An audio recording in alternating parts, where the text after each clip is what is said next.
Ya, Assalamualaikum warahmatullahi wabarakatuh. Alhamdulillah, salatu wassalamu ala rasulillah. Eh, Sahabatku dimanapun berada, ya semoga sehat selalu, ya dilancarkan bagi yang hari ini yang lagi berjuang, ya yang lagi hari ini mungkin lagi berusaha, ya semoga dilancarkan, ya diberikan kekuatan dalam menghadapi tantangan dan rintangan hari ini. Ya sahabatku dimanapun berada, ya hari ini pada kesempatan ini saya akan sedikit mengulas ya, ada beberapa pertanyaan seperti itu dari teman-teman ya. Tapi sebelumnya jangan lupa ngopi ya. Ngopi.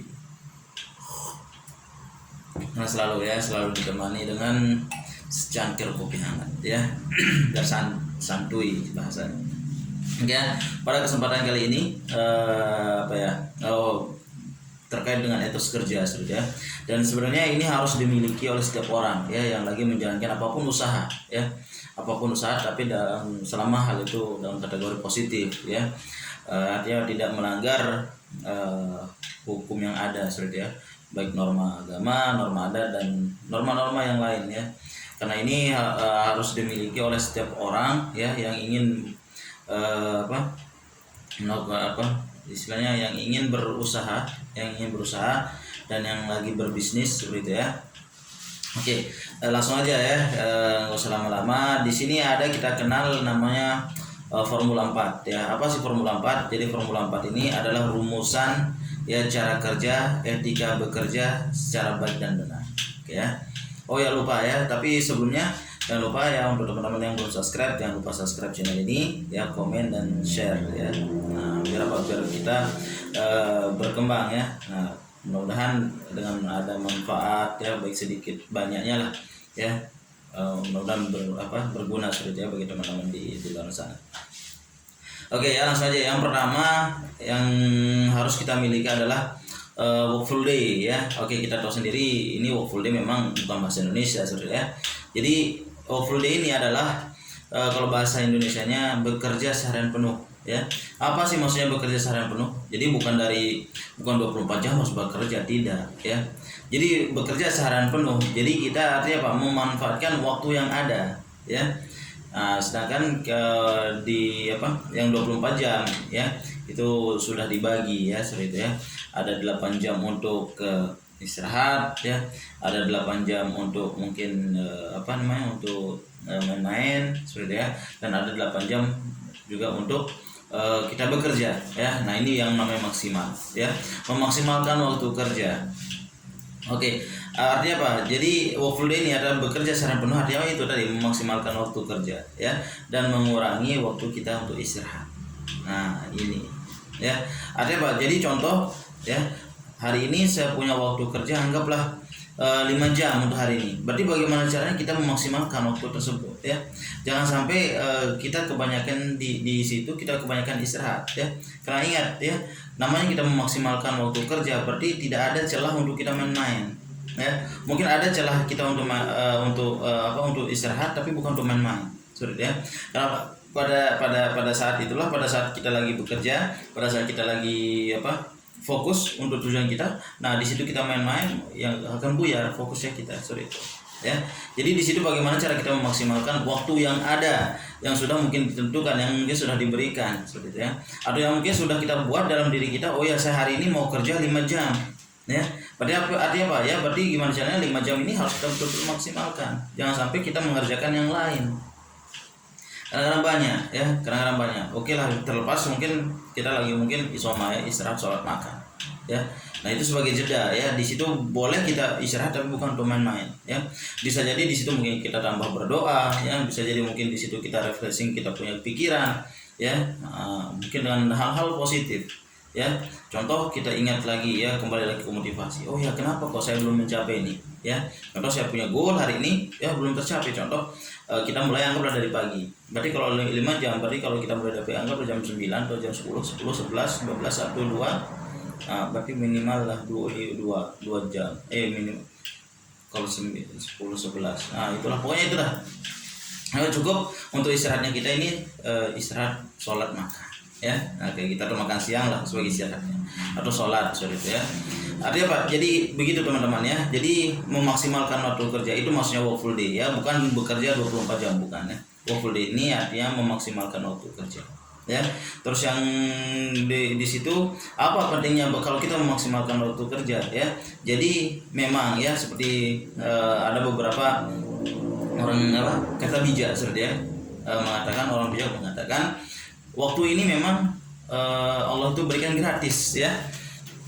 Betul nggak ya? Gratis kita diberikan waktu ini guys ya. Cuman sekali kita menyia-nyiakan waktu, maka waktu itu tidak akan pernah balik, bayangkan ya.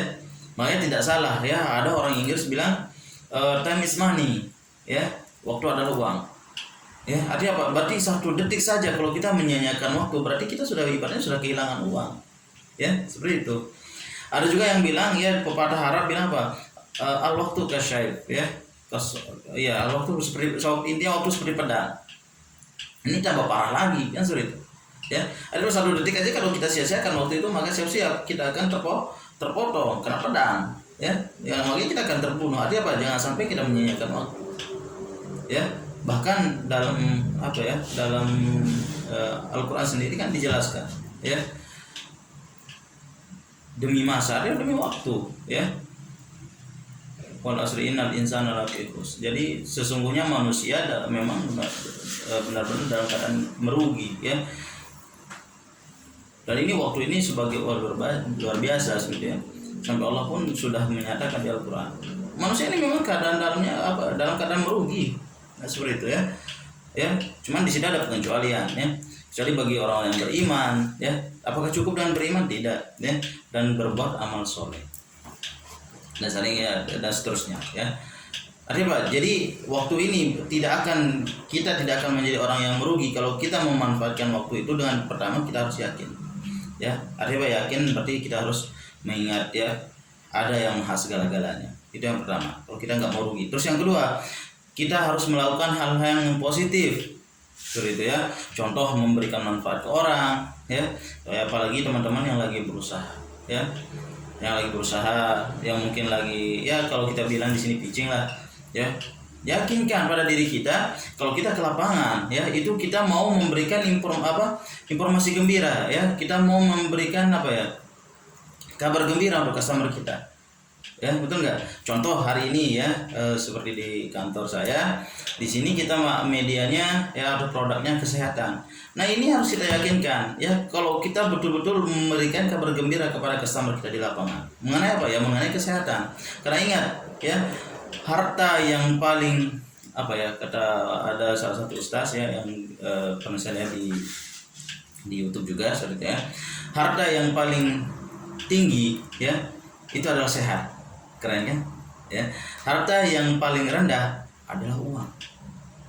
Bayangkan. Artinya kayak gini ya. Contoh ya, teman-teman mungkin ya dengan cara pandang mungkin ada yang bilang yang paling berharga adalah uang.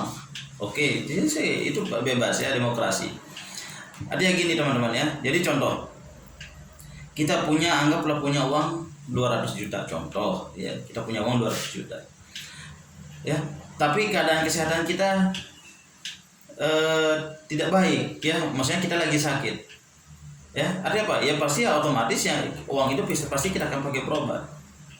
Tapi kalau seandainya penyakit kita parah gimana ya, bahkan mohon maaf ya, banyak yang terjadi di luar sana ya, mudah-mudahan kita sehat semua lah ya. Tapi inilah sebagai pandangan kita. Artinya apa? Gini teman-teman ya, jadi di luar sana banyak orang sampai mohon maaf ya, sampai rela untuk menjual harta bendanya ya, menggunakan harta bendanya seperti ya, untuk apa? Untuk berobat, ingin sehat. Artinya apa? Jangankan yang dalam bentuk uang, sampai bendanya pun dijual karena ingin sehat. Makanya apa dibilang tadi, harta yang paling tinggi adalah sehat. Artinya apa? Kalau kita sehat ya, uang bisa kita cari ya. Tapi kalau kita sakit ya nggak bisa, bahkan uang yang ada kan yang hilang. Nah seperti itu ya. Nah ini ya, kembali lagi ke pembahasan tadi yang pertama ya, yaitu adalah work full day ya. Jadi jangan sampai kita menyia-nyiakan waktu ya. Artinya apa? Menyia-nyiakan waktu dengan apa? Kebanyakan main-main ya, kebanyakan rebahan ya. Ini nggak bisa ya. Sedangkan kita bermimpi ingin kehidupan kita lebih baik ke depannya, nggak bisa kalau sekedar dengan main-main dan rebahan ya. Nah ini yang pertama. yang perlu saya sampaikan sama teman-teman. Terus yang kedua apa? Ada kita kenal di sini WTC ya, atau mengerjakan wilayah secara baik dan benar ya, work territory correctly ya, seperti itu ya. Maksudnya contoh ya, oh ya saya hari ini apapun ini sebenarnya ini masuk semua ya, apapun usahanya. Contoh saya targetnya masyarakat umum lah, masyarakat umum maksudnya perumahan ya, atau perkantoran ya, pokoknya untuk wilayah pasarnya lah ya. Jadi ini bagaimana cara kita mengerjakan secara baik dan benar ya, artinya apa ya, contoh ya di tempat tersebut nggak boleh berbohong ya, terus menginformasikan kepada setiap orang, nah itu harus ada ya.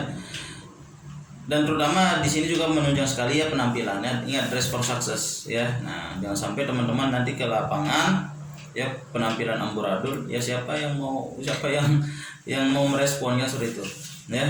Nah ini ya, jadi ibaratnya tempat ya, atau apa sih sasaran pasar kita ya, ibaratnya itu adalah sebuah wadah atau piring ya, piring kita makan ya.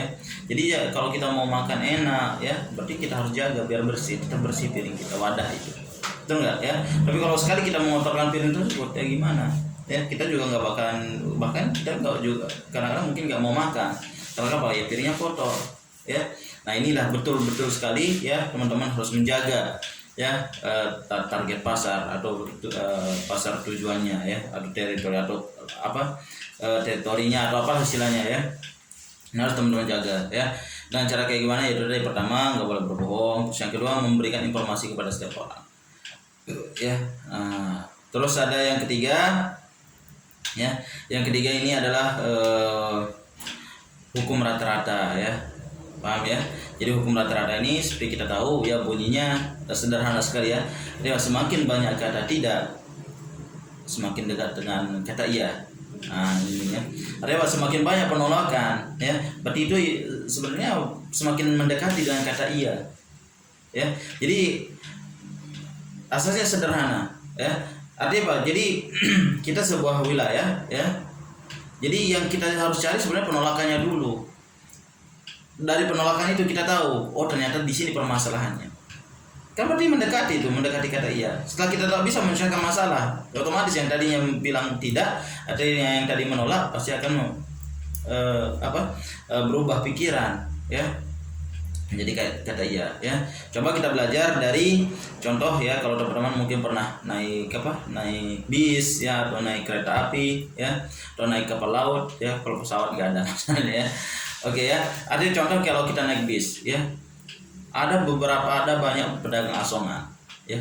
Yang satu naik menawarkan aqua ya, ternyata nggak laku, turun ya.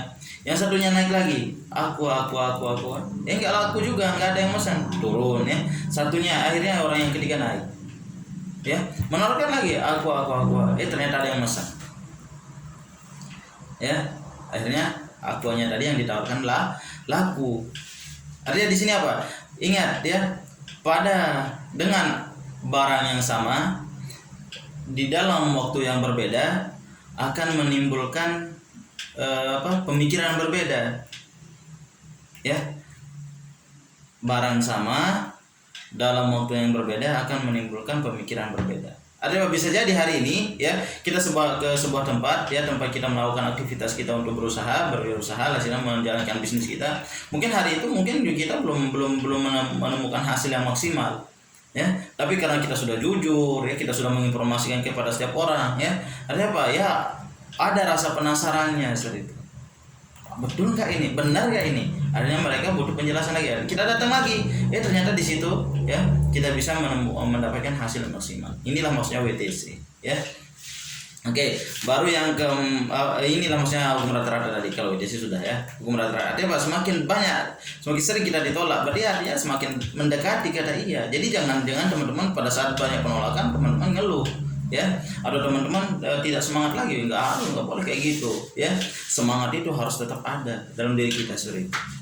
Oke, paham ya. Baru yang terakhir di situ adalah take control ya, atau pengendalian diri ya. Artinya apa? Jadi kendalikan diri kita sebelum kita mengendalikan orang lain. Paham ya? Jadi contoh, kita nggak bisa bilang sama orang, kamu harus semangat, sedangkan kita sendiri masih loyo, kita sendiri masih malas, kita sendiri masih main-main, gimana? Ya nggak nyambung. Jangan pernah mengatakan sesuatu kepada orang lain, kita sendiri tidak bisa melakukannya. Ini nggak boleh. Ya, dalam bisnis gitu ya. Jadi karena kita mampu melakukan tersebut, ya boleh saja kita katakan sama orang ya. Dan terlepas orang itu mau ikut atau tidak, itu kembali ke pribadi masing-masing ya. Tugas kita adalah menyampaikan dan mengarahkan seperti itu ya. Nah inilah ya, ada Formula 4 ini ya, ada 4 poin. Pertama tadi workful day, yang kedua WTC, yang ketiga hukum rata-rata, yang keempat take control ya. Jadi kendalikan diri kita sebelum kita mengendalikan orang lain. Ingat, customer kita ya dimanapun itu ya, itu adalah cerminan kita ya. Kalau customer kita negatif, berarti pada dasarnya kita sendiri yang sudah negatif duluan ya. Customer kita nggak semangat, berarti kita sendiri introspeksi ya, kembali ya. Jangan buru-buru kita menyalahkan mencari kambing hitam ya, nggak boleh ya. Kita harus berani menyalahkan diri, berarti saya ini ya, nah ini yang kurang di diri saya, nah itu kita harus perbaiki. Nah itu baru keren ya. Ini kadang-kadang banyak di antara kita ini, pada saat kita tidak menemukan hasil yang sesuai yang kita inginkan ya, kita buru-buru cari kambing hitam, artinya menyalahkan orang lain. Nggak boleh ya teman-teman ya, dimanapun ya. Intinya satu ya, kembali lagi ya ke basic dasar seperti ya, bagaimana seorang pengusaha itu ya. Nah di sini bukan saya menggurui ya, tapi sedikit berbagi apa yang saya tahu ya, sedikit berbagi apa yang saya tahu ya. Oke, itu aja mungkin buat teman-teman, mudah-mudahan bermanfaat ya. Intinya satu, tetap semangat ya, jangan pernah menyerah, jangan pernah ngeluh. Ingat ya, perjalanan ini masih panjang. Allah sudah menciptakan di dunia ini berpasang-pasangan. Ada masalah, ada solusi, ada sulit, ada kemudahan, ada finish, ada start, ada finish ya. Jadi hari ini mungkin kita memulai masalah, tapi yakin sikapi aja, pasti akan ada finishnya. Oke, semangat terus. Assalamualaikum warahmatullahi wabarakatuh.